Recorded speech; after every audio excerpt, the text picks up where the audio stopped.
Hey everyone, it's Surayya, and I'm back with Purposeful Professional Media. And sometimes I'm lucky enough to have a guest that is just a natural at talking, expressing themselves, but also like sharing insights. And Neysa was one of those guests, and I wanted to bring her back because I feel like you just had so much wisdom to like really I could say dispense, and I didn't want to rush that conversation.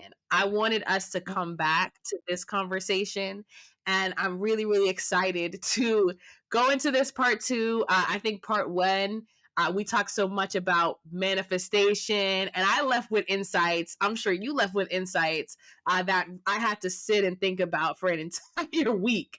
So I'm very, very excited that we're back. I'm very excited that we're back having this conversation. So, yeah, introduce yourself once again to the people on the podcast. Hi, everybody. I'm Neysa. I'm a transformational coach. I work with people who inspire me. I work with folks who are trying to go from good to great, from great to amazing.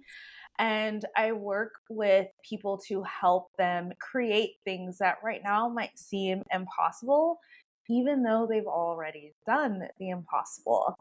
So that is the kind of state of mind of folks that I love to work with and grow with.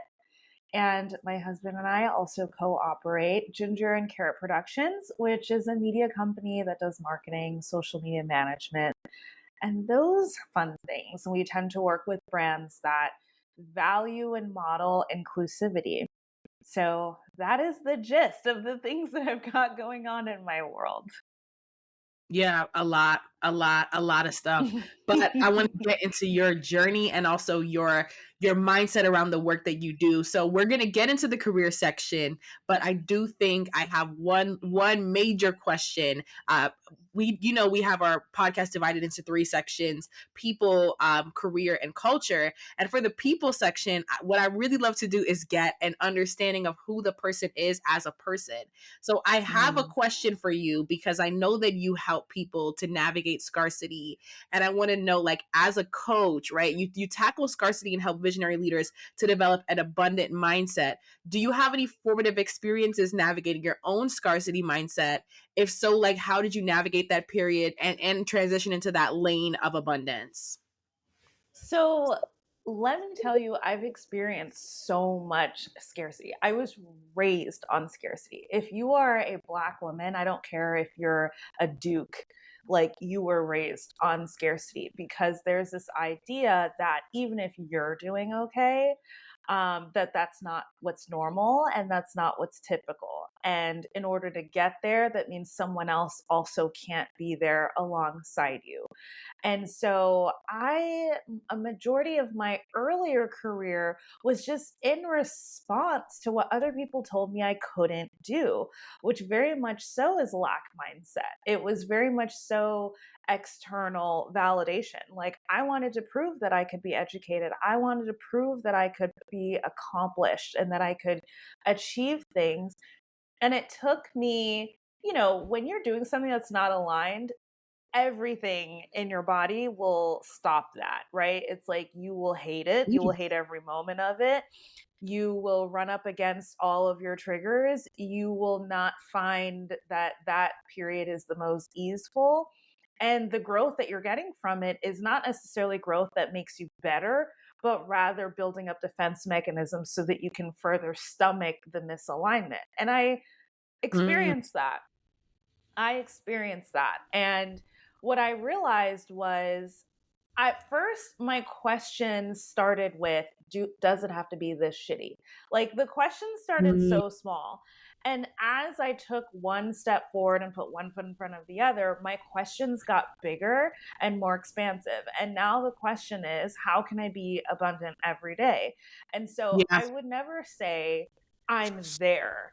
I would never say that. If you catch me in Forbes one day talking about how I scaled to such and such amount of millions, I would never say, yep, figured that out, because that's a daily grind. Like every Mm. single day, you are tasked, especially if you have a background like mine, with your belief. Your faith is tested, your belief in yourself is tested despite all the things that you've done, because we have so much more conditioning that tells us otherwise. And so, a couple of things that I don't believe in.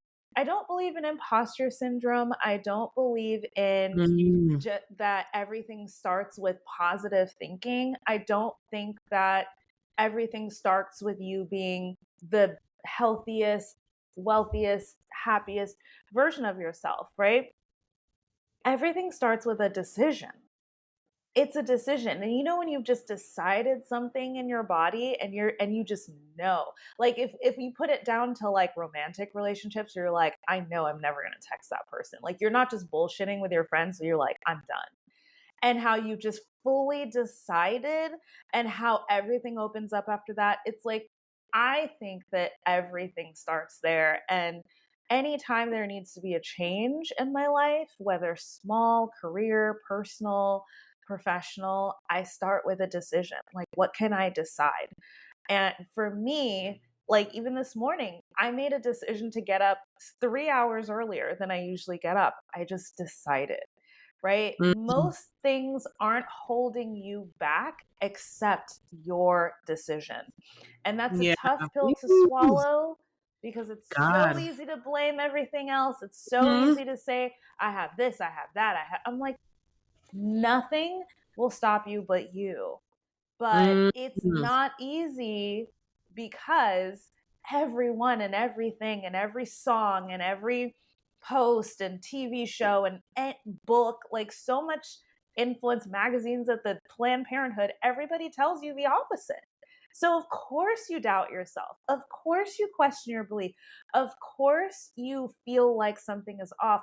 We're not taught in any way, in any context, unless you came from a family of folks who already valued mindfulness or folks who are like, oh yeah, my mother was an energy healer, my grandmother was an energy healer, and even they will walk down their own journey of healing as well, right? It's like for the most part, we're not taught this stuff. We're not taught how mm, to think about what we want. We're not taught how to look within. And so, how did I get to abundance? I walk on the abundance path. And the destination is just choosing myself every day, like a cycle. And, mm, like a hamster wheel rebranded, right? It is a hamster wheel because I'm not going anywhere. It's just me. It's just everywhere you go, there you are. But it's worth it because yeah. when you realize, you look back on a moment and you're like, that would normally trigger me, but it didn't this time, or you're accomplishing something that you never thought possible, or you're getting closer and closer to your gifts, or you get the privilege of sharing your gift, better at Mm, get the privilege of getting paid for your gifts, and then you're like, yeah. oh, like this Mm, right here is where it's at. And so that's my journey. That is like my forever journey. And I think anyone that tells you now that I'm here has got so much farther to go than they think. yeah. Woo, I feel like every time we talk, it's a spiritual experience. Honestly, I go through that exact thing. And you know what I was saying to somebody the other day? I was telling them that I feel like entrepreneurship is a mirror. And it holds Yes. up a mirror to me of almost like everything that I was trying to suppress and hide. I have had to pull it out of me, literally. And I'm going to go back to the beginning of what you said, and I'm just going to go down the line of like some of the things you said. But at the beginning, you talked about basically, you made me think about the body keeps the score, right? When Yep. we know that we are misaligned, right? We know we're in the wrong place and position in life. Our body registers that literally. And I could think back to my journey of working in these jobs and being on my computer completely distracted. Not that I wasn't a good worker, but that I just wasn't connected to the work. I cared nothing about it. And to go from that to go from like now working as hard as I can to do what I'm doing, it made me realize, wow, like that connection has to be there. That mind, body, spirit connection has to be there for us to even think about abundance, because like you said, like the world is telling you who to be. The world Yeah. shows us fear-based thinking literally like the news is rooted in fear. Like fear-based thinking is what runs and drives the world, which essentially is scarcity thinking, scarcity Yeah. mindset. So I love the fact that you were like, hey, it first starts with making that decision to understand, like, whatever you're in a line, you're misaligned, excuse me, or you're inauthentic, like your body's going to register that, act on that without thinking, oh, it can't happen for me. But then you also said something that I agree with. You said you don't believe in imposter syndrome. I'm the same. I don't believe in imposter syndrome. And the reason why I don't believe in it is because, first of all, when I first heard it, it messed me up because it gave me a crutch to say, oh, this is why I'm Oh, not it's doing this. this. Because Right. I was like, you know what? All the crutches are gonna break every single crutch because I gotta walk on my 2 feet. And that's why I Mm, say like entrepreneurship was a mirror because I was forced to accept number one, I wanted to be self-employed. I didn't want to work for anybody else. When I first started, I'm also Jamaican American, and we can unpack like when you tell your parents that you're not doing what they sent you to school to do, yikes. You know what I mean? Like right. that's a whole nother piece. And my mother was open to it, but my dad was not. So I have two Jamaican families. I have one that's like one side that's more, oh, we go with the flow, yeah, like we go with the flow. And my other Jamaican family is like everybody's a doctor, lawyer, engineer, like very much like go to school, get the job, work. And I had to break away from that, like literally to figure out who I was. So then, like you said, we go through this process of growth. We go through this process of growth. And like you talked about two types of growth, not the growth that makes it like, man, I have to become more of this person that I'm not. I have to further dim my light to adjust. But the type of growth where I was like, dang, like I'm insecure about this. Why am I insecure? I'm Right. afraid to ask for investment money. Why am I afraid? I'm afraid to pitch. Why am I afraid to pitch? Like it became like, because there were so many challenges in my day-to-day life, I had to start asking myself, what's stopping me? Nobody. Right. When you, especially those of us who have been called to creative work or entrepreneurial work, there's nobody to hold us back. It's really our own thinking.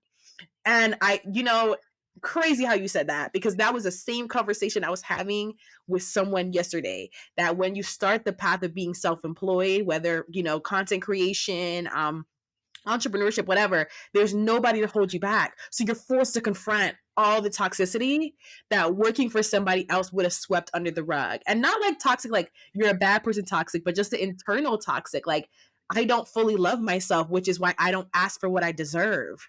Right. Right. All of these things came up for me as a Black woman. And it's funny that you talk about that because I was like, man, that's my exact that's my exact story.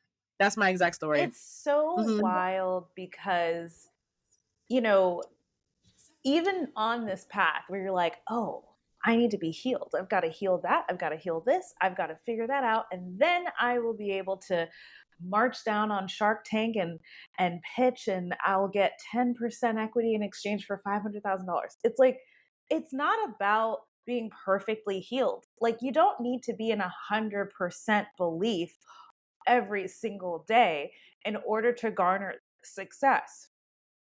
Excuse me. Some of my bigger days, some of my bigger revenue months happened when I was just like at my emotional low. And, in human design, I'm an emotional authority. And so I have highs and I have lows. And, what I had to learn was that just because I personally feel like crap and I personally feel like a loser does not stop the bag. And that's why I say that Mhm. it's not about your thoughts. It really goes on your subconscious mind. And there's something about a full body decision that activates everything where you're cognizantly, like intellectually moving forward.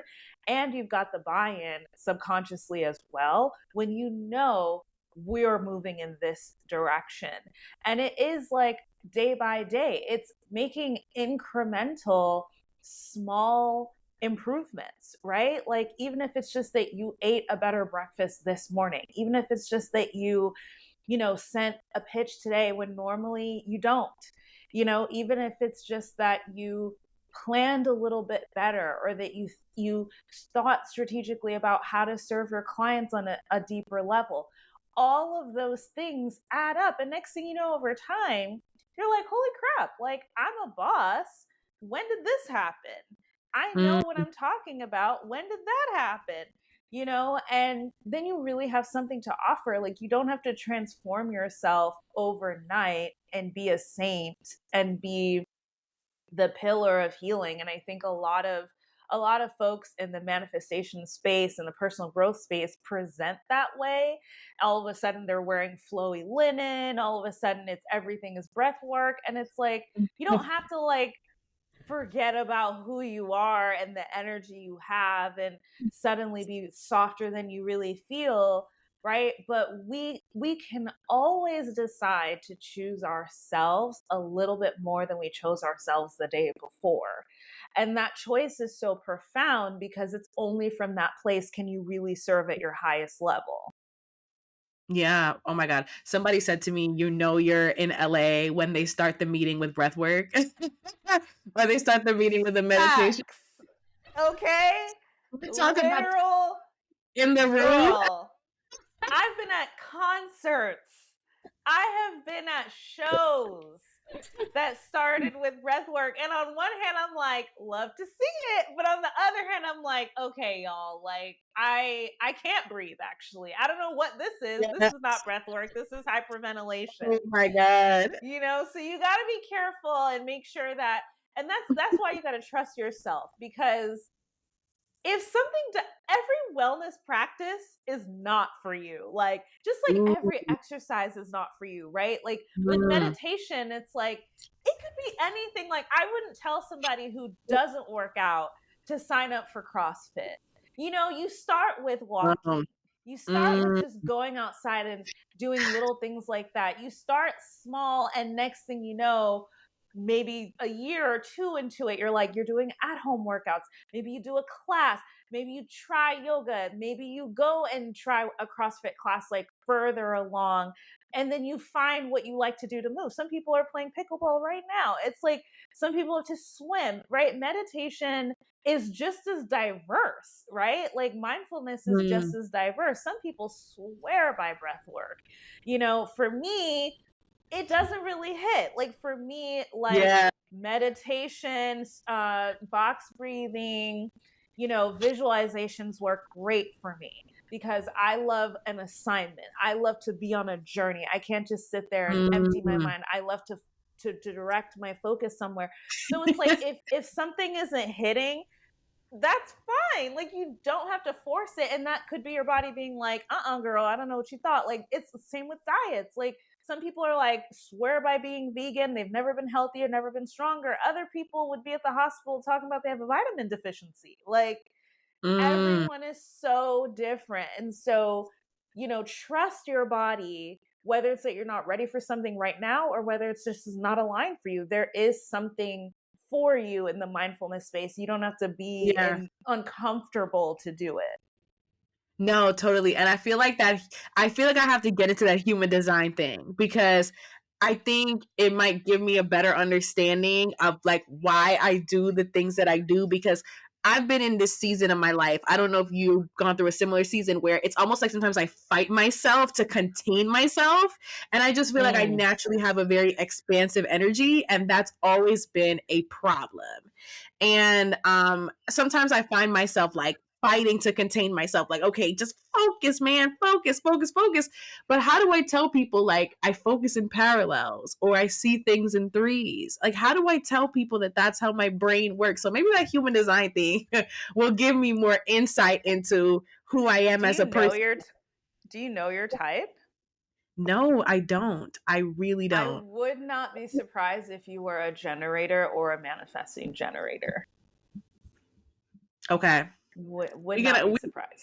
We have to talk about that. We got to talk about that because I'm trying to figure out like why my brain works the way that it works. But I understand what you're saying in that, like, basically you're constantly pointing us to like there needs to be an understanding of who you are and not to fall by the wayside through what we see or copying other people. When I hear people say, the energy in this room, I'm a New York girl. It's like, come on now. I'm the lady. You don't got the time. I ain't got the time for all of this woo-ha stuff. But when I was out in California, that's what it was all the time. It was like, the energy in the room, let's breathe, up and down, up and down, up and down. And, for me, I get what you're saying. Like, you got to find something that like aligns with who you are at your core, but also Yeah. like you have to live in a way that aligns with who you are at your core. And I think that's one of the things that I've experienced, especially this year, as I kept on trying to do the normal thing. The podcast people know my story. I kept on trying to say, well, I'm not an entrepreneur. Let me just do something simple. Let me just do something simple. And every time it's like I got smacked back into the race. And it was one Yeah. of those things where I was like, man, when am I going to stop lying to myself about who I truly am? I need to just accept myself fully. So that's one thing that I've had to learn too, that you're alluding to that, like what's good for the goose is not always good for the gander. Some people might be great with structured employment. They might be great with, a more normal life. Other people might need a little more chaos to feel balanced. And it's not that they're bad. It's just that the way that their mind works, the way that they see the world, so I've had to learn that and own that, because we're going to get into your career story. A lot of us spent time in school suppressing who we really are. And now that we're adults, we have to relearn who we are. And it might not have been energy and breath work, but it was, study this, do this, learn this, do it this way. And now it's this process of learning, like, dang, who am I really? Let me awaken myself to that versus suppress, or try to fit into a box that just isn't for me. And we're taught that because it serves a greater power structure, right? It serves Mm, a system that, first of all, is designed to work against us, right? So you have to ask yourself, why was I taught to disconnect from myself? Most of us think that structure is really where it's at, but we've just been conditioned to function that way because that's how we received love and praise and belonging. And that's something that we can't live without. So, figuring out new ways to supply ourselves with that sense of belonging is really tough. And my favorite exercise to think is like, if I didn't have to work and I knew that I could never spend the money that I had, what would I be doing? Frankly, I would still be having these kind of conversations. Like, I would mm, still be trying to help other people accomplish the things that they want to accomplish. It would just be this 10x, it would just be more of the same. Like, and I can't help that, right? It's just like you're like, I'm always getting thrown back in the mix. I'll give you a perfect example. Like one day I went on a neighborhood walk. I walked into a random pottery studio and it was like open and they kind of had some ceramics for sale. Also a very LA thing. I was like, so you paying all of your rent selling these little crooked ass bowls. Like, good for you, friend. And I walked in and I'm looking at stuff. And then all of a sudden, somebody comes up to me. How do we get on the topic of marketing? Like, how? You know what I mm. mean? And now I'm asking her questions. Now she's asking me questions. She's like, I never thought about it like that. Oh my God, this was so helpful. It turned into like a 10-minute flash coaching session. And I was Mm, like, I left my house. I just wanted to walk. I just wanted to like look at stuff, just be in the sun, have a little solo me time, listen to my podcast. And here I am in a corner with this lady being like, well, that's the thing about social media. You really need to understand like the function that it serves in the lifestyle of your business because it doesn't always function the same for every single business. So these are the things that I would test if I were you. Da da da da. And I'm like, and she's like, let me write that down. Like literally mm. in the pottery store. You know what I mean? It's like, so those things where you always catch yourself like, here I go again. Just lean into that. Like that's your thing. Yeah. Yep. Okay. Speaking of things, y'all, we made it to the career section. So I want to talk about your path, right? So you originally planned to pursue social work, speech pathology, sociology, like something that was stable for you. What made you originally choose those paths? And like at the time, were you aware of your gifts and talents, or were you just trying to find something, respectable? I was literally just trying to find something respectable. And I I picked sociology because I was a previous chemistry major, and the chemistry department was just very much so, we're going to chew you up and spit you out. It wasn't a department of faculty that cared about your experience or that cared. It didn't seem like they were even passionate about what they were doing. I felt like I was surrounded by people that settled for something, like they settled for teaching instead of that big Nat Geo Mm, job that they really had. They settled to come to Atlanta because that was the only school that would sponsor their visa. Like whatever it was, like I felt this like low vibration thing. And I didn't have the language mm, for it at the time, but I went to sociology because I was like, I just like how they're moving. Like I didn't even know what sociology was actually. I just mm, liked the things that they said. I liked how they talked. I liked how they cared. The professors were so much more passionate. Like you could tell they weren't just teaching this, but they were on their purpose, right? Like they would mm, talk to you one on one outside of office hours. Like they were just invested in my success. And I was like, if I'm going to go to school while I work, because I was also financially independent, struggling, but no one else was paying my bills, right? And so I was like, if I'm going to do this and stick this out and go to school full time still, I can't do that around people that aren't invested in me as a student and as a human. And I found that support in the sociology department. So I'm looking at everything I've ever done in my short little adult life. And I'm just like, well, I've done a lot of volunteering with special needs, kids and adults. I love to help people. I knew I wanted to make six figures at some point in my life. And so I was like, how can I do that with what I know, with what I think I'm good at as a 20-year-old, right? Like, mm, so at the time, I was like, well, speech pathology sounds pretty legit. And I was working in restaurants. And this is the story that I very rarely tell because this is where the road gets very windy. I was working in restaurants and I'm like making okay money for a 21-year-old. You know, you're like, oh, like I could do this. And I dabbled with the idea of being a sommelier and I was like going to tastings and learning, like reading the wine Bible as if it were my Bible, mm. and really like getting ready to take this damn exam. And I was like, ooh, if I could be a black som, like I could make wine accessible. Like, and like every time I say that to people now, they're like, you can still do that. Like it's not too late. And I'm like, I've grown. Like my Yeah, dreams have like have your growth. expanded. I was like, sure, that would be cute. And that's the thing about being a Manny Gen, right? It's like anything could have been cute, sure.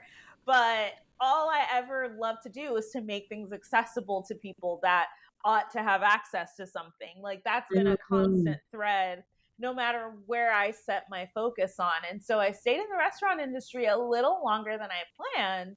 And at a certain point, I hit a wall. I had been fired from the restaurant job that I really loved. And I worked at a couple other places after that, but I was like, I'm going to work at the best restaurant in the city, qualitatively, maybe monetarily. And I'm going to see if how I feel working at the best restaurant in the city. And if I'm still chronically dissatisfied, then I know I need to leave this industry altogether. So I got a job at Empire State South. In my opinion, at that time, that was where it was at. It's like they had the best wine program, they had the best cocktail program, like they had a menu that changed like practically every day. You couldn't even get a job there unless you could list off like five local farms within the area. Like it was so, they had a program and it was so regimented, and it was founded by the owners who then went on to open Staple House, which probably then went on to be one of the best restaurants in the city. And so there was this prestige, right? It was like no more mm, shame around saying, yeah, I wait tables. It's like, no, I'm a server at Empire State South. So you already know what mm, it is. And I still felt so dissatisfied. I was like, it doesn't get any better than this without just going to a restaurant that's just more expensive. It doesn't get any better than this in terms of like the balance. Like the hours were shorter. You didn't have to take on 18,000 tables because the average ticket price was so high. It was like very like, for a restaurant, it was very like, even paced. They wouldn't even let you look like you were rushing. They were like, don't be rushing. Like, because we don't want that. It was like that type of place. You had to like dress nice. They let you wear what you wanted, but you had to dress nice. So it gave me like a sense of like stability in a way. And I was like, I'm looking at my coworkers, they're all in their 30s and 40s, and they're dissatisfied. And they've been doing this for the last 10, 20 years. And I'm like, I saw my future. I was like, that's my future. And I don't think that that's where I want to go. And so I did a hard pivot and just tried the most sensible thing I could try, which was to enter the tech industry. And I did a boot camp. And that boot camp got me a job in tech. They work, people. They work. And that was back when boot camps were not a thing. And people were like, so tell me about this. What is that? What is a boot camp? Like every interview, I was like, well, in 3 months, I dedicated my life to learning this software.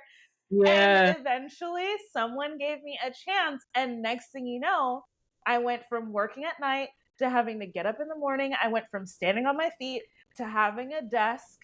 And like that was like the beginning of the next phase, the next chapter. And from there, I transitioned into product management.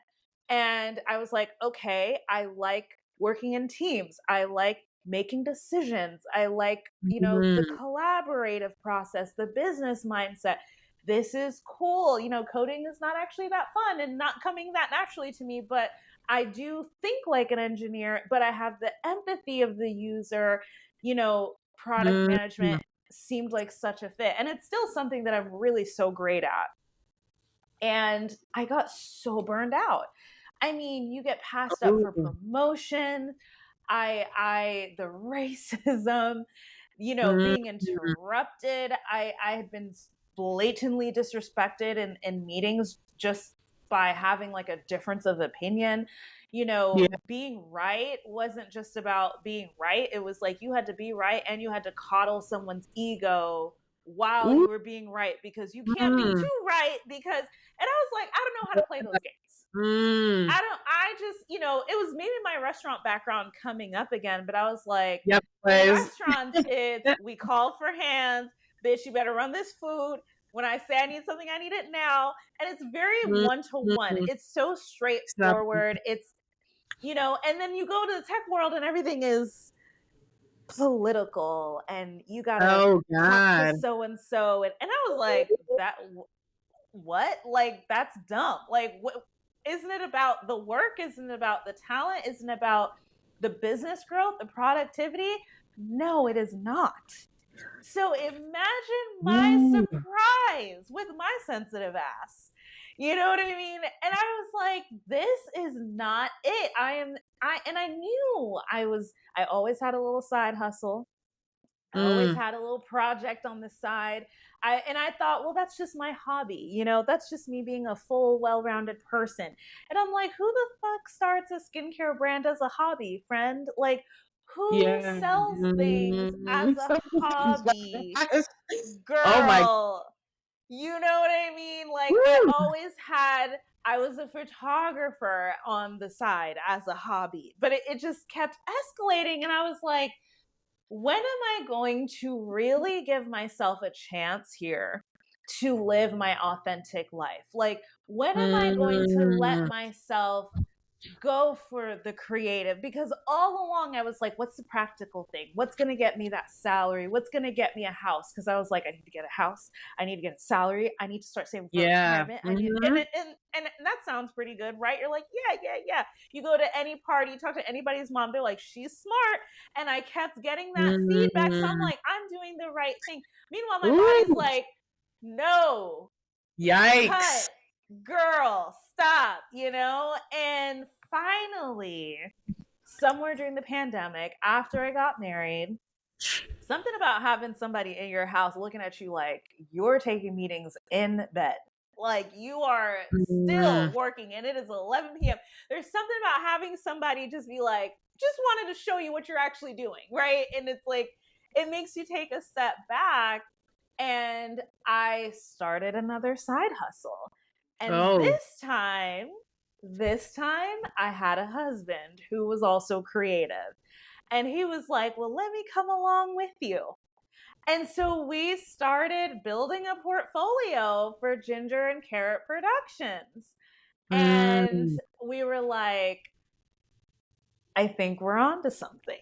Like, I think this is very cute. I think we love this. And we put a plan together for me to exit my career in like the next year. And like a little less Mm. than a year later, I left. I stayed because there was a like profit bonus, and I was like, I'll stay for that.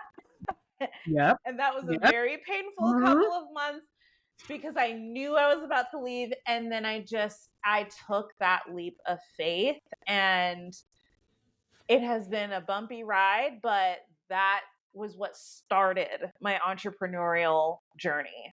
And it's like, how did I get here? It's like I was just peeling back onion layers of everyone else's idea of success until I got back down to what I really wanted, but never even entertained the possibility that I could have it or I could start it or I could try and fail and try again. It's like, can I try?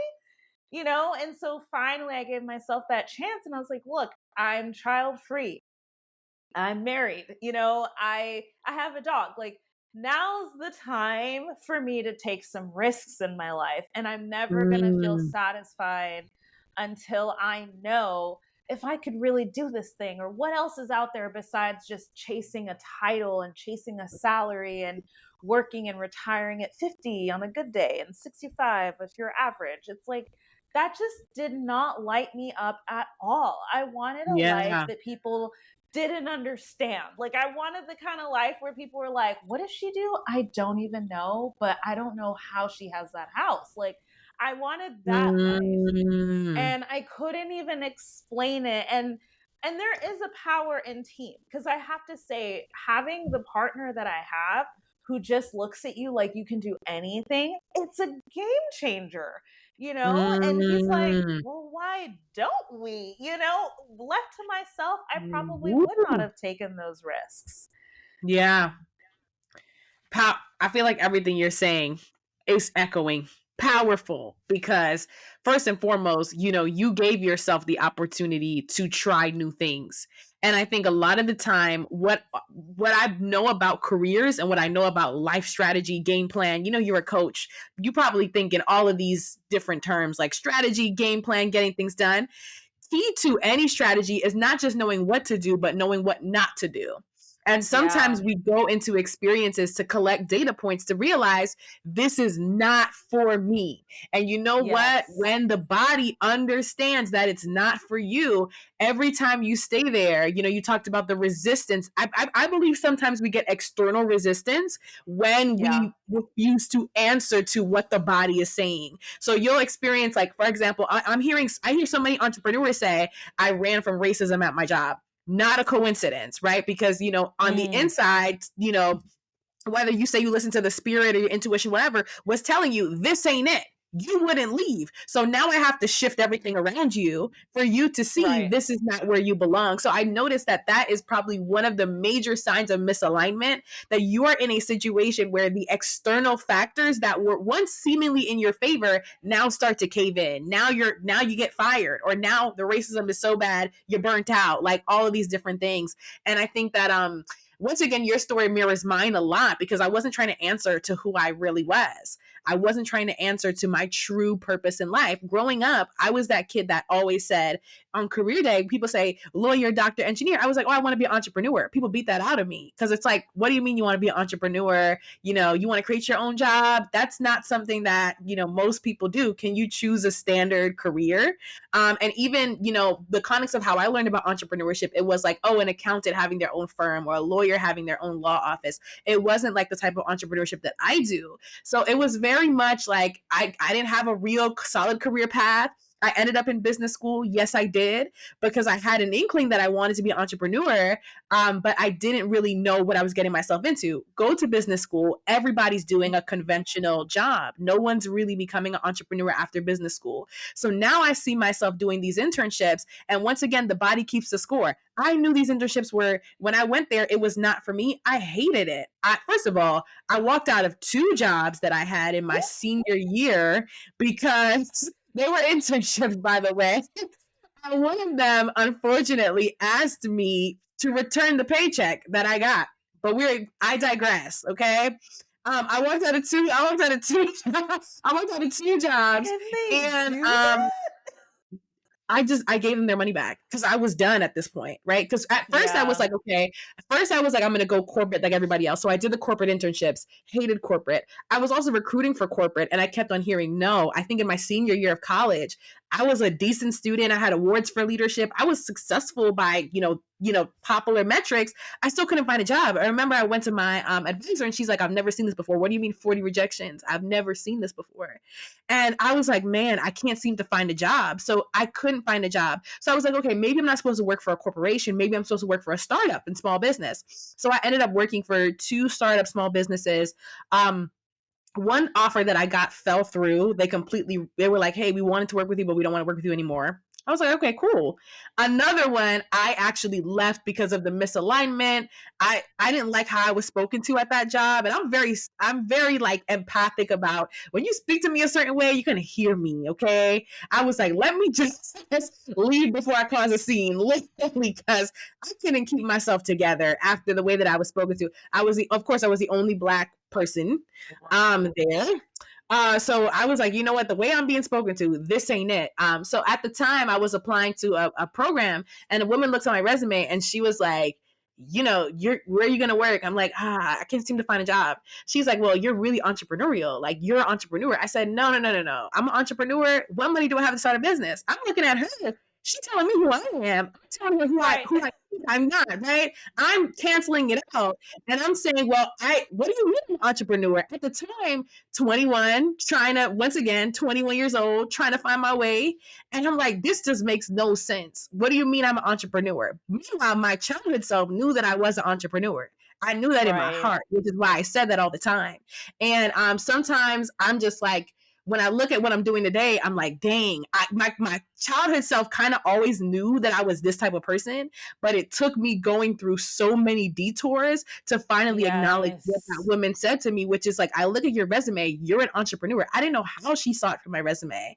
And then it made sense of like all the rejection I faced, or, fate was just closing doors. Like, I'm going to make, once again, the external around you, I'm going to make it shift until you accept who you really truly are. And I've had to learn to Yeah. accept my true self. And it didn't happen through, because I know a lot of my peers who are in like 6-figure jobs and at this corporation and that investment bank and that, and I'm happy for them. And they think that I'm crazy because it's like, man, she's crazy. She's working on her own thing, whatever. But I had to realize, like, I couldn't answer it in authenticity. Literally, like, I wasn't Yeah. allowed to. The circumstances around me, I couldn't find a job. Every job I had fell through. Even when I worked when I was younger, managers and I would get into back and forth. And I was like, well, why doesn't this work for me? Why am I not normal?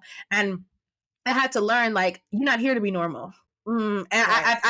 I think you probably went through the same thing of like learning, hey, you're not here to be normal. You're not here to be normal. Answer to yourself. Answer to Ooh. who you really are. You're not here to be normal. And I had to wake up to that. And it's been a journey. It's been a journey, but I think, like I said, when we try to stay in a certain position, I'm telling you, the external forces around us will be so much turmoil trying to get a job when you're trying to be an entrepreneur. It will be so much turmoil trying to fit into this one industry when you're for another industry. It's so much turmoil that you experience that you literally have no choice but to move. And I found myself in that situation. I had no choice but to move. no choice but to move. It's Yeah. so wild what you said. We're not here to be normal. Because let me reiterate that what We're normal not here to be normal. is suppressing pain. It's suppressing the Mm, pain of being constantly disrespected, weird comments being made. I had a coworker once that told me while I was heating up my food, because I cook and people always want to yeah, comment on my cooking. Jamaican food. And he comes up to me, this white guy, and he's like, what did he say? He was like, if he said, if you had hot sauce in your lunchbox, I would ask to use some. And I'm like, okay, first of all, you would not get any. That is an assumption that I would even let you have any of this hot sauce. Oh Second my is you heard God. one Beyonce song and you think you understand me. When I tell you I reported him to HR so Oh, fast, because I was like, we're shutting that down. We are shutting that down. I don't know oh how my many like God. polite smiles I can give to tell you that we're not going to be cool. And he just kept saying more and more provocative things. And it was just this like, "Ooh, you're a black girl. I don't know how to relate to you because I don't speak your language." It's like, we grew up in the same country. We have the same background. Like, we work at the same company, sir. You know what I mean? So I hated being treated like an other. Like, how did you get here? Like, you know, or they find out a little bit about me and they're like, "Oh, you're different." And then it's this siphoning of energy, which I didn't understand what that was because I didn't understand energy at that time. And I just knew I felt depleted after certain people are coming around. I just knew I felt like someone was trying to take something from me, even though I couldn't identify what they took. Like, that's how it felt. And it took me being an entrepreneur to identify, like, oh my God, I'm not normal. This is why I run up against this. And I think a lot of people feel this way, but haven't made that decision. The decision of maybe it doesn't have to be that way. And I'm not going to sit here and say, and then everything worked out. Girl, I have been tested like you would not believe. But one thing I can say is when I open up my calendar, this is the silver lining. This is what keeps me on this path. I open my calendar and I see, what do I have planned today? And every single conversation is somebody that I want to talk to. Every single task for myself is towards my dream, Yeah. right? And it's like, that's the difference. That is what I traded that for. That is what I go through this fog, this ambiguity for, because it's like, versus, oh yeah, I can pay my bills just fine. I can save $1,000 a month, whatever, that's cool. But then you got 8 meetings stacked like this, and it's like dumbass, racist dumbass, racist white girl, weirdo, Oh my dumbass. And God. it's You know like, what's that's crazy? my day. You know what's crazy? Like, what's super crazy is that honestly, I like that's what I wanted for myself. And I'm so glad that the forces and the powers that be said no. Because the way that I'm talking about we're not here to be normal. So there's different types of empaths, and we've talked about being an empath. I'm very much an empowered empath that when people would respond with like, oh my God, like somebody said something racist to me. Oh my God, oh my God, oh my God. Like, I'm like, nah, why did you say that? It's a New Yorker in me and it's a Jamaican in me. Why did you say that? No, Like, let's we're have gonna a investigate this conversation. Like, right why did you now. say Right? that? I have been very like direct. I would say I'm the Scotch bonnet pepper. I don't play with folk. You know, I don't play. I really don't play. And when you do something to me, literally, like I will ask you, why did you do that? And I just know my personality would have been ripped apart, ripped to shreds in these spaces. First of all, I went to a predominantly white institution where my personality was ripped to shreds there. So that was kind of a Right. preview of like what I would have faced in corporate. And it's funny because like people will say, well, isn't that a personality flaw? Like you're just mad direct. Stop being so direct. But I would say like it's not a personality flaw because like I said, we're not here to be normal. The things Right. that other people have normalized, like you said, when you become an entrepreneur, when you become autonomous, you embrace yourself. You say, hey, I don't got time to talk to these people that are racist, sexist, gonna put me down, whatever. I ain't doing it no more. I'm here to be me. I'm gonna continue to be me, and whatever that looks like. If I'm sassy, then so be it, because this is the type of woman that I have to be to do this. And it's funny because at first I kept on thinking, man, like my sassiness is an issue. It's an issue that people, that I have a little, fire to me. But in my job, I have to have that fire really to get through the day, to push through especially when I realized my purpose was social innovation, to push through these systemic barriers in our society. Like it takes a different type of spirit to like lead any organization that's saying, hey, like y'all aren't providing equity for us. We're going to build our own system. Like that's a whole different type of fire. So I had to realize I'm not here to be normal. And it's funny how your experience mirrors mine, because I'm saying like I wanted to be in tech. I wanted to be, and now I'm like listening to you and I'm like, man, listen, the forces knew that tech was not for me because I didn't get fired. And then that would have been a whole nother mess because I know my personality and I know how I am. I don't like now, listen, you did something to me, I'm gonna ask you why you did it. Straight up. Right. So it's funny how oftentimes when we're in spaces that don't align with our real self, or sometimes we're blocked from spaces that don't align with our real selves, not because we're bad, because I kept on thinking like, am I aggressive? Am I just too loud? Like I struggled with all the things that Black women struggle with. And I was like, you know what? I am aggressive and I'm too loud and I'm gonna own that shit. End of And while conversation. you're a founder, we're not just saying, like, for anyone that's listening, right? It's like we're not just saying, and then you get to be yourself. It's like a bonus. Being an entrepreneur, being a CEO, especially when you start having a team around you, you have to be yourself. You have to be in your gifts because your company depends on it.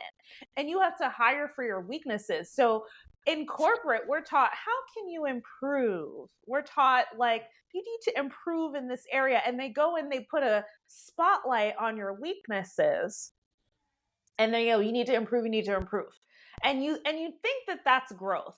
No, growth is forget the shit that doesn't come naturally and easily to you.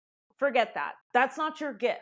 What comes naturally and easily to you, such that you literally take it for granted and maximize that, invest in that. That's where you'll be untouchable. And when you're a founder, a CEO, a boss, even if you have one employee that you work with part-time, project by project, you need to be in that zone so that that person can be in their zone. And where a lot of hiring managers get it wrong, and that's why they have to massively lay off a bunch of people, because they still don't know how to figure this out, is they're so busy trying to fit other people in their boxes instead of looking at who's actually on the other side of them, understanding who they are, what the team needs, and understanding who's sitting on the other side of them and saying, well, where are you going to actually shine? Because then that is how we get the best out of you.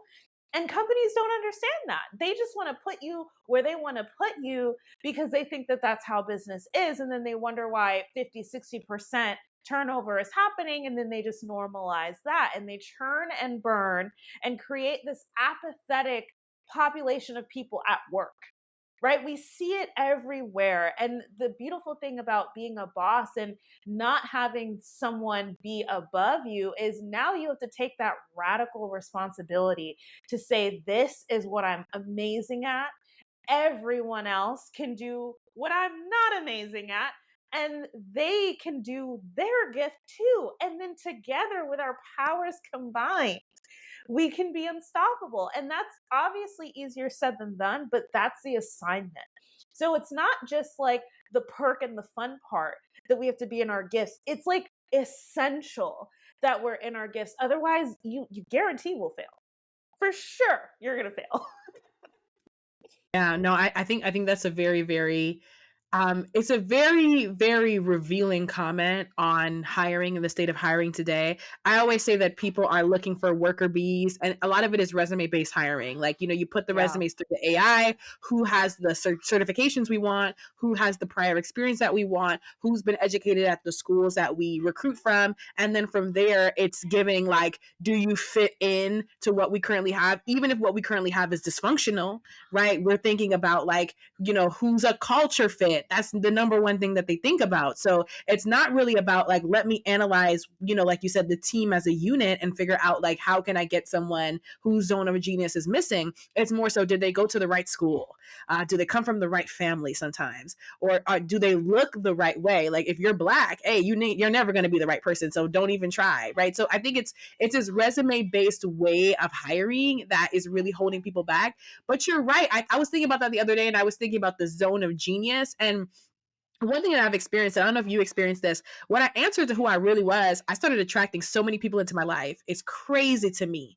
Like I went from being, when I was in certain spaces, you ask me how I felt about myself, I would say, man, I'm like, some people love me, but some people think I'm the most hated. To some people, like, yikes, I'm like most hated Surayya. Like that's what I would say. But now that I've come forward, it's like so many people like me, gravitate towards my work. Is crazy to me because I'm like, man, I never thought I'd get to this position just because I spent so much time in the wrong environment and in the environments where who I was a problem. And Yeah. now that I look back on it, I'm like, man, I'm grateful for those rejections. I'm grateful that they felt like I didn't fit, because had I fit, I wouldn't have been able to attract so many great people into my life, many of which do have strengths in the areas that I'm weak. So I've been able Mm. to capitalize off of, we could say, the law of attraction, literally just becoming who I was meant to become. People coming into my life that I never thought I would meet. It's just become so, it's become so inspirational for me, because it makes me realize, and like you probably realize this too, when you stay in an area that is not for you, you're not operating at your highest level, and even the things that make you great are going to be seen as liabilities in certain environments. They're going to be seen as, you're a flight risk because you're too ambitious, or you're too much of a leader, we can't control you. These might be the things that make you great, but because you're in the wrong environment, people don't see your value. And like I said, I literally left college thinking, oh, I'm one of the most hated people, because I was in a PWI that did not acknowledge my gifts. Yes, I was a part of like groups and I won all awards, quote unquote, whatever. But I was still dealing with the racism. I was still dealing with the, she's too loud, she's too this, she's too that, she's not a team player. And until I stepped into my own light, I began to realize, wow, like all these things, everything is a double-edged sword. I could either be seen as not a team player, or I can be seen as a visionary leader. I could be seen as too loud, or I can be seen as passionate and energetic about what I do and who I am. So I've had to answer to that and understand, like, yes, like get into your zone of genius and own it, because that will even help you to attract the right people into your life that will help you on this journey. You are your most authentic. You're most magnetic when you're your most authentic, right? So it's like when you decide to be yourself, even if entrepreneurship isn't your path and you're like, look, that's all cute, not quitting my job. I'm not telling you to quit your job. I would never tell anyone to quit their job, because I'm not going to sit here and act like what we do is easy.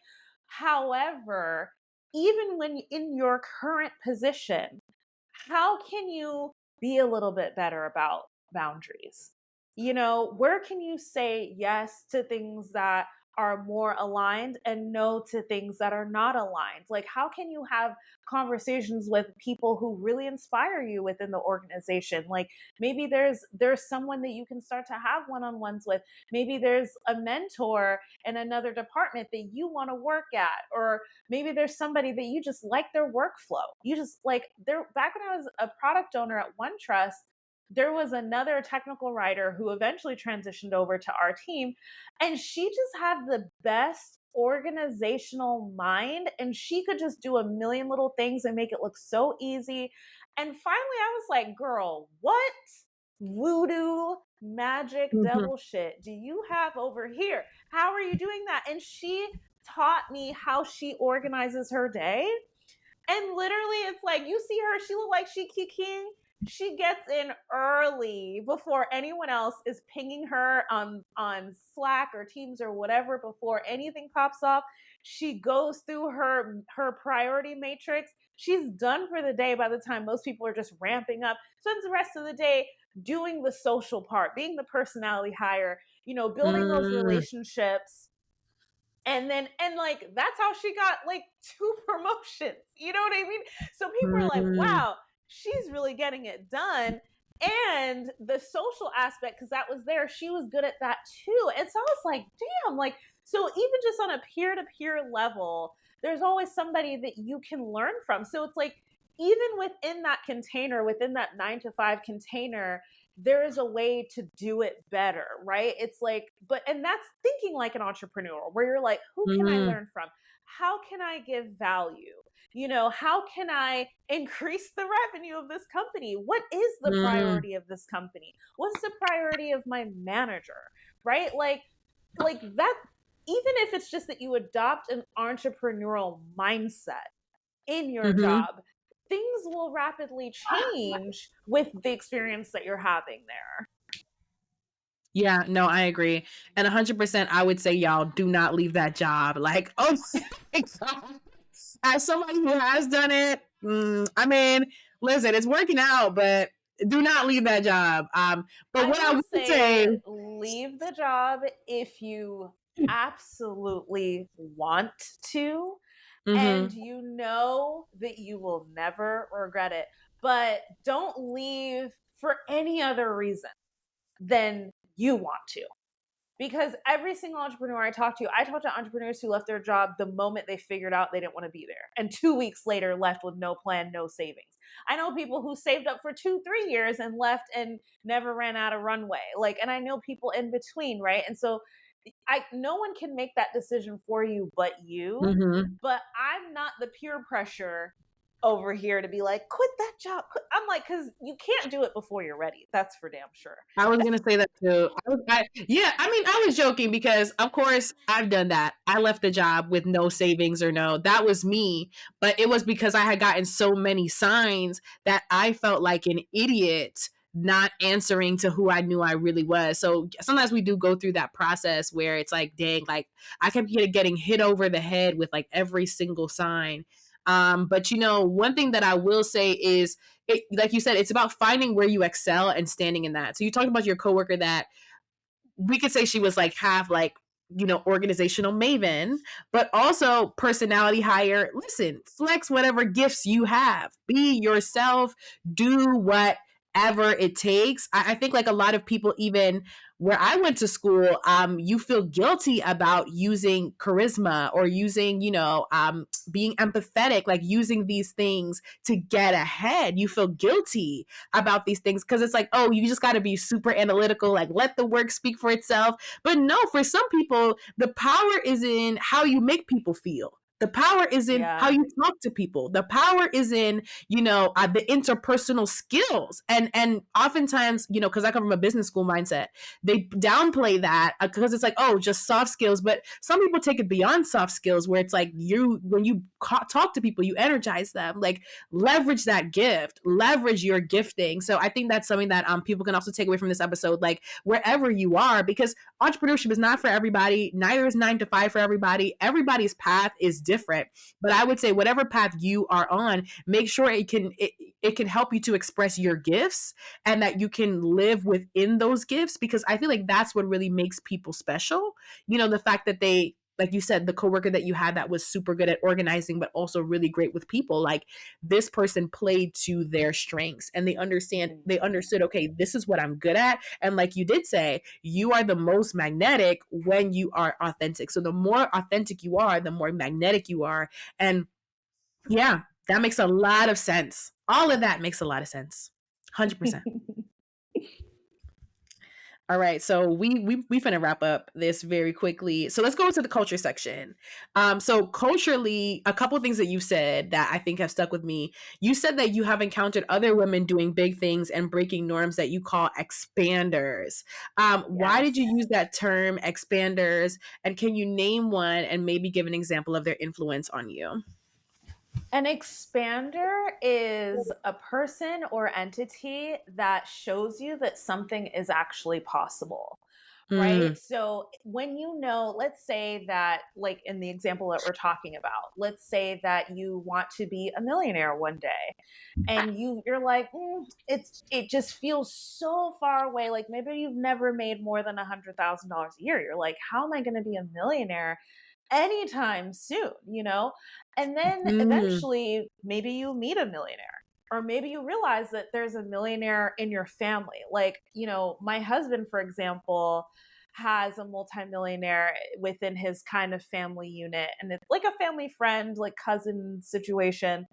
And he might be one of only two people at that level, but you know, he mentioned him to me like in our early conversations, and I had the chance to meet him. And I literally went up to him and was like, I heard you're a millionaire. And like, I'm so excited to meet you and talk to you. And he lit up, and mm, like told me everything. Like, told me how he got started. Like, he's in real estate. And he was like, by 19, I got my license. By 20, I did this. And then I got my contracting license, so I didn't have to hire anyone to do my renovations. And then da da da da da. And then I realized he wasn't just like a millionaire doing okay. Like, he had been a millionaire for like 20 years. He had been mm, making multiple hundreds of thousands by the time that he could drink. Like, his story was like mm, insane. And this guy's my dad's age, right? So he's doing this stuff in the 80s and in the 90s. And he found his mentors. And so that was like a big expander for me, because he was very much so a serial entrepreneur, very much so a mm, multi passionate person who dabbled in a bunch of different things. And it worked so well for him. And he was like, you know, mm, my wife and I, we took a vacation just cuz. Like, we didn't even pack anything. We just got on a plane, bought everything we needed there. Like, that's the type of things that we can do for ourselves. And like, he just, like, he was so generous with his knowledge, with his mm, illustration of his lifestyle. And he probably fed off of my energy of being like, tell me everything. Like, and you know, we're at a family mm. function, like we're eating like soul food and whatever. And he probably didn't expect to get an opportunity to like tell his life story. He probably doesn't get that interest from the other kids in the family, because in our generation we're the kids, you know? And Yeah, so he was probably just excited that someone cared about his mystical job that no one else asks about. yeah. And it was such a good, so that was like such a beautiful expander, because I'm like, here's this guy who's like literally in my orbit, in my network, who I can talk to, who's a safe person, who is respectful, treats me with respect. You know, a lot of times when you talk to men, especially, there could be that sense of condescension or let me over Mm, explain, but there wasn't. Like, he talked to me like eye to eye, peer to peer. Like, there was still that like, oh, I can't wait to tell you these fun stories because I've been through life, you know? And I appreciate mhm, that. But I also loved that he was like, it was like entrepreneur to entrepreneur. Like, if I wasn't mm. an entrepreneur, I would have left that conversation having become one, right? It's like, Yeah. these people Mm, make it feel like things are possible. And the closer they are to you, the closer you are to your goal. And this is the like, mm. this Woo. is the moment right here, because Mm, it's so easy to get jealous of people. It's so easy to say, well, that happened for my sister, but it's not going to happen for me, or that happened to my friend, but it's not going to happen to me. But when you understand the energetics, and when you understand that the universe, when you're asking for something, or when there's something on your heart, which is, I consider mm, asking for something, it's on your heart, the universe brings evidence that it exists, right? It's like you Google a car, all of a sudden you see the car everywhere, right? Like your focused attention is like the most powerful tool. So people achieving the thing that you want around you literally means that the universe is inching closer and closer to you with what it is that you want. So maybe it is that you know someone who had just left their job and things are going very well for them. Instead of to say, damn, that happened for them, I wonder if that could happen for me. You better start celebrating. Yeah. Mm. You got to start celebrating because that means you're next. Like literally the closer it is. So we're taught that there can only be one. So that brings me back to like the scarcity mindset. Mm. Scarcity says if it's happening for them, it can't happen for me. But the universal laws say that if it's happening for them, it's going to happen for you, right? Like we know that. Yeah. We know that, right? Because who you spend the most of your time with influences your life experience, right? It's why it's that the cliche of, you know, oh, they hung out with the wrong crowd and then they got involved in the wrong things. That's a cliche for a reason. It's because environment is everything. So when you're trying to accomplish something and achieve something, the first step is to look for evidence that that can happen for you, because unfortunately if we can't see it, we can't believe it, no matter how much we can intellectualize it. So having that person or that expander, that evidence, and if it's not a person in your life, it can be a book, it can be, you know, a podcast. Like I listen to podcasts from people who have sold multiple businesses. I listen to podcasts by people who are full-time creatives and are millionaires. I listen to people who are coaches that charge multiple six figures to work with them one-on-one.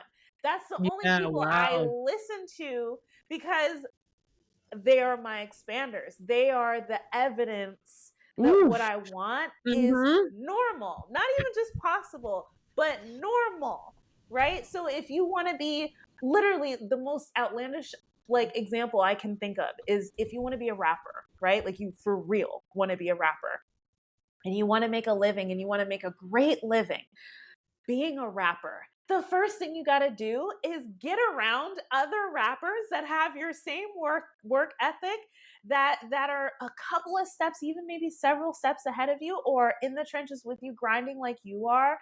And when they start to achieve, you celebrate that. You celebrate that. You get around people in the music industry, right? That's the first thing you do because they're your expanders, right? So that's actually how you achieve the impossible, meaning the things that you question if you can really do. You've got to reprogram your brain into normalizing this and into understanding that this is very possible for you. Even if you've got to Google stuff on Reddit and just be like, received $1 million, received $500,000, sold a company for $10 million. Like speak about it like it already happened in your Google searches. And like, you'd be surprised what kind of stories pop up. You'll be like, oh, wow, that person had the same background as me. That person had a mom like mine. That person had a similar, you know, neurodivergence as I have. Like literally prove to yourself that it's real, and your brain will catch up because everything is led by your subconscious mind. So if you don't have that buy-in, it's going to be damn near impossible to get to that goal. And that's why I use the word expander. Power. This is so powerful. I feel like this conversation is an answered prayer for me, because I was sitting and I was thinking, I can get emotional about this, but I was sitting and I was thinking a couple of things. And it's funny that you talked about your husband, because I was sitting and I was thinking about like, man, why all of a sudden do I want to get married? Anyway, but I kept on thinking, and people say like, you know, write down what you're looking for. And I kept on thinking, I want to I want to be a part of something that expands me, doesn't shrink me. And I think that a lot of us, especially as women of color, we're so used to being told to shrink. You know, please do Yes. not dream too much. Please do not take another risk. Please do not try another thing. And my prayer was in every area of my life, I wanted to be around people that would expand me, show me more than what I grew up with, show me that I honestly, I have a wild imagination, but take me out of my head and show me something different. And I think that that's really, it's powerful that you said that when you get an expander in your life, you got to understand the energetic alignment. Because I was literally just praying for that. I was saying, like, I'm going through a tough time in my entrepreneurship season. I could benefit from a new network. I could benefit from new connections that help me to see beyond my own limitations. And like, once again, this conversation was an answered prayer because sometimes we have to remind ourselves it's okay to say, hey, my circle no longer serves me right now for where I'm trying to Yeah. go. And it's not like clout chasing. No, no, no. It's just saying I need to elevate and get around people who think the way that I think and who think beyond how, like you said, a little bit beyond even how I think so I can learn. And I just had that deep, deep desire for that. And it's funny that you talked about that because I was like, man, like that's my desire, like, you know, to find people that expand me in this season. And I'm my birthday is November 27th, so I've been thinking a lot about this. And I was just thinking, like, what do I want for my next year? I want expansion in every area Yeah. of my life. You know, I'm tired of playing small, and I want expansion, and I'm going to create the space needed to receive it, because I think that's my thing. I needed to take responsibility, like, no, create the space to receive what it is, you know, you're going to receive. But it just came to me like just like that. I was like, yeah, I want expansion Mm. in this season. I want to be pushed out of my comfort zone. I think I'm ready for that. And it's tough because like mentorship, finding people to talk to about your journey, it's very tough. You Especially know, I started young, so nobody would thought mm, I took me serious or whatever. But I'm just thinking like, yeah, like send me the people that I need. And I just feel it like they're coming, you know? And I just felt like I woke up this morning feeling like, yes, the right connections and the right people are coming. So just I confirmation. love that you brought up love too. Like, I love that you're like, do I want to be married? Because when you're in your 20s, especially at least like if you had any experience like mine, love feels like such a reach. Like, love is like, oh, who is she? You know? But being in the relationship that I'm in, I'm like, there is so much power and elevation in an aligned partnership. There is so Mm, much power when you have someone in your life that sees you even beyond sometimes how you see yourself, and that mm, is looking for someone like you, someone with your fire, someone with your passion that's already working on their thing. And they're like, I need someone to match my energy because this is where I'm going. There's so much power in that. And being around, I remember talking about this with my therapist, like before I even met Tabari, where I was like, I don't even know anyone with a successful marriage. And she was like, meanwhile, I only know people who have been married for at least 20 years. And she just like mm, blurted that out. And usually she doesn't kind of just drop the answer like that. But she reminded me that my world is just my world, and someone else is having a completely different experience. So she's like, just because you ain't seen that does not mean that it's not available to you, and it doesn't mean that it doesn't exist. And that's why the expander piece is so powerful, because it's like, you know, if that's something that you want, not only cultivate that self love and cultivate that appreciation for the love that you have in your life and all these other contexts, but also start hanging with people who love their partners, right? Who are like really mm, like thriving, working through their challenges, having healthy conversations, healthy conflicts, who have been going to therapy. Like, you hang around those people, you start to feel like your next forever love is right around the corner. But when you hang around mm. people who have SZA and, you know, Yeah. Ariana Grande on repeat, you'll feel like love doesn't exist anywhere. Right? No, it's so true. And I think like I said, entrepreneurship is a mirror because I'm in my 20s now and I never said like I wanted to get married. I always said I wanted to be in a relationship because I was like, oh, I just want a relationship, whatever, whatever. If marriage comes, I was just like, let the world do its thing, whatever. But I woke up and I literally was like, man, I feel like getting like I just came on me one day. It was like, man, I just feel like getting married. And I think it's Mhm. because entrepreneurship made me realize how much I value family, how much I value, like you said, alignment, how much I value the support that I've received. And it made me realize, wow, like with the right person, how much farther can I go? So it made me from a young age, because I've been at this from I was fresh out of college. So I've been doing this from a young age. It made me realize from a young age how important it is to have the right people in your life. And I never felt that before. I was like, I never woke up and said like I wanted to be married, but like it happened the other day, and I was like, oh God, here we go. Because I'm like, nah, I didn't want to be married right now. Like, but it shifted. It was a mirror that made me realize, okay, I do value this because I'm Yeah. looking for this type of relationship that can elevate me. So it's funny that you talked about that because I was like, man, this is literally like my prayer being answered of like, was I being too deep when I said I wanted to be married the other day? Maybe I wasn't. Maybe I was just sensing like, I'm changing and I'm growing and I'm seeing myself in a different light as I move through my 20s. And I'm realizing I value partnership. And that's a huge area of growth for me because that never was.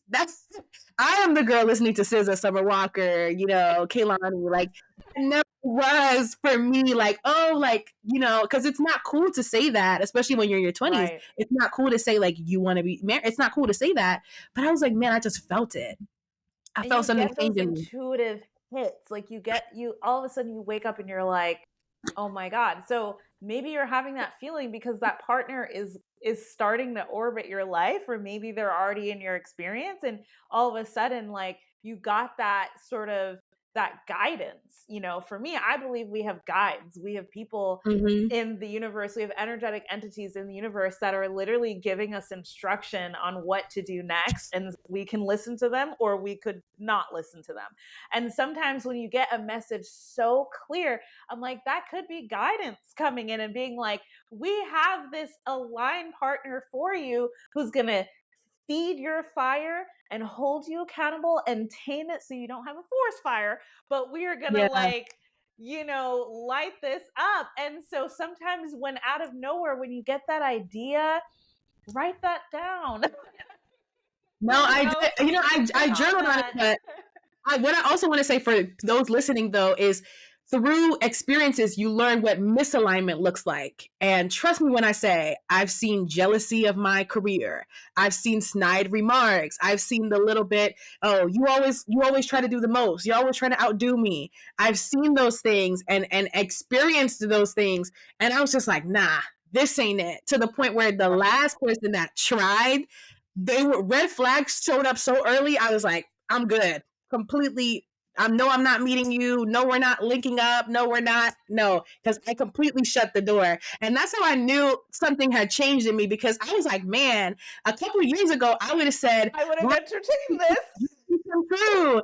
Oh my God, this person does this. They went to this school. They come from this. They come from that. But this person was toxic as hell and came with red flags flying from the first couple, interact. I was like, no, no, no, no, no. Mm-hmm. I'm not going to settle for this anymore. And that's how I knew something was changing in me because I was like, man, now I know it's not the resume or the paper that is the alignment. No, no, no, no, no. It is, does this person support me? Do they see me as more, like you said, as more than I see myself?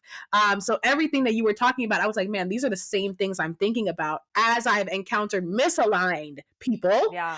And I've seen what that looks like. It made me think a lot about alignment and what alignment would look like for me. And anybody listening to this, the right friends, the right people in your life will not tear you down, will not tear down your ideas, will not make you feel stupid. If there's anybody that's doing that, get rid of them. Get rid I'm of them. gonna I'm gonna even say, because the topic of love is something that I don't get to talk about often, but I have Mhm. such strong feelings about it because I genuinely feel like I have like the best partner that I could possibly have for me. And it just was such a life shift to enter this partnership. And here's the thing that I think more of us need to look out for to like find in a partner is that person who gets really excited when you're winning. It is a little too easy. Mm, People are like, I want somebody there for me during the hard times. Yeah, that's easy. That's easy. Find you someone who is going to be in the front lines when you sign up for your, dodgeball team on the side.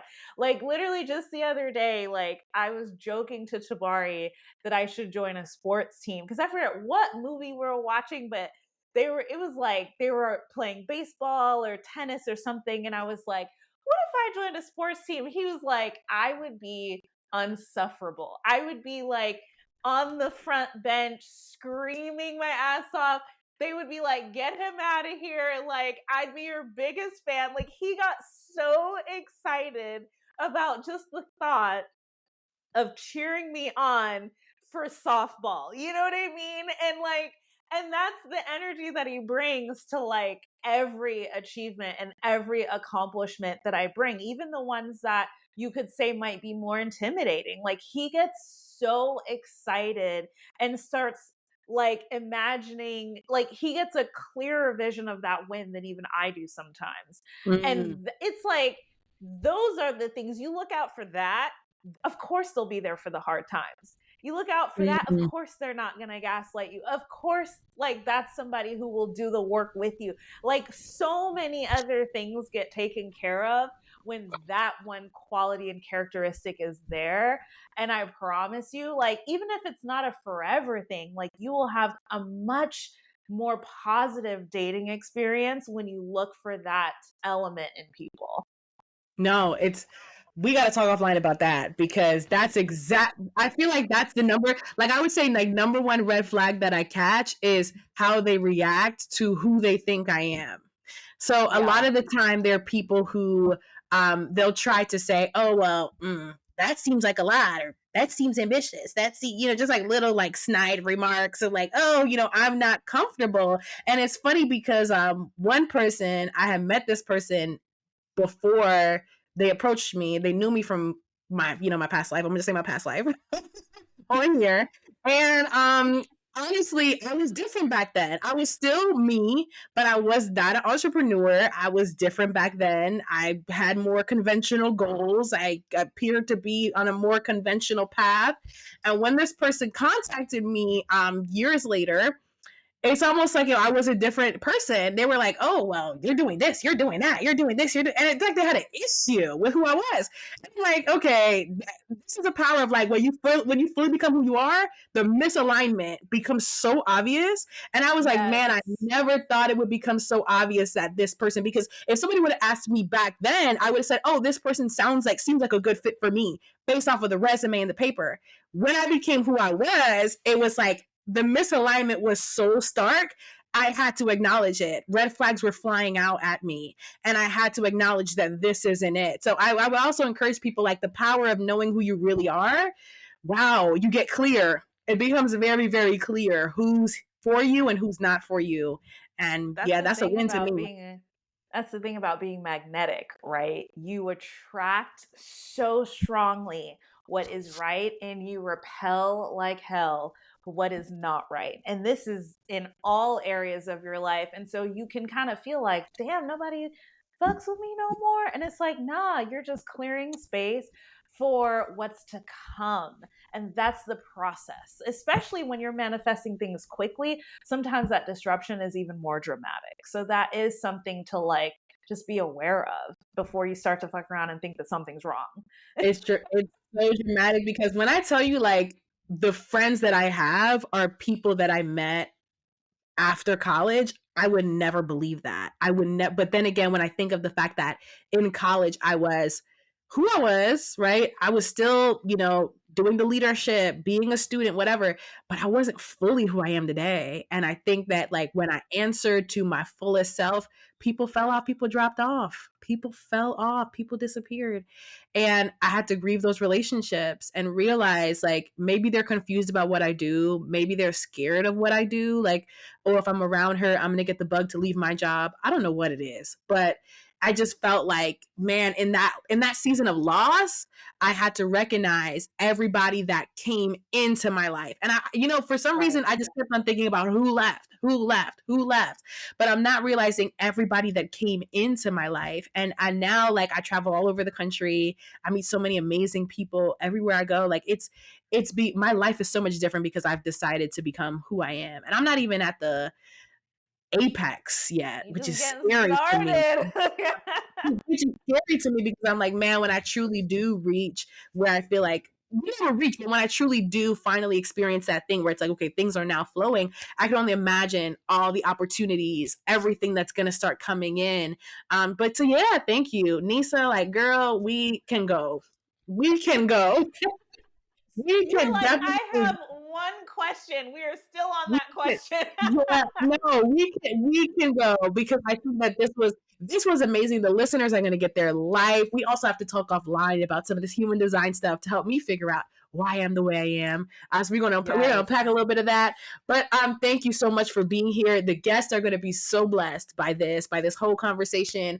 I feel like I love talking to you because the conversation takes different. It takes different forms, and I don't mind us not using the questions because I think we have such a rich discussion. So I'm thankful. I'm grateful. Do you have anything to say to the guests before we tune out? What I will say is that you are more than welcome to sign up for my newsletter.